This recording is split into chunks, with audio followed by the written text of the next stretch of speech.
आज दिन 11टारे लोकसेवा भवन में एचएमपीवी नहीं बसिब समीक्षा बैठक। स्वास्थ्य सचिवों समेत मिलित स्वास्थ्य निर्देशालयर निर्देशक माने बैठक में उपस्थित रहिबे। सेहीपरि स्वास्थ्य मंत्री मुकेश महालिंग भिसी रे जोड़ी हेबार कार्यक्रम रही। एबे सुधा राज्य में जणे भी एचएमपीवी आक्रांत चिन्हट होई नथिबा बेले केंद्र सरकार मध्य जे कोनोसी निर्दिष्ट मार्गदर्शिका जारी करि नाहंती।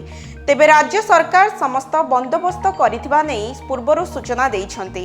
आज समस्त जिला हॉस्पिटल मुख्य मानक सह प्रस्तुति बैठक नेई आलोचना कराजिबो। कोविड समयरु ही सबु व्यवस्था करा जायथिला, ताकू भित्ति करी कोन व्यवस्था कराजिबो से नेई हेबो समीक्षा।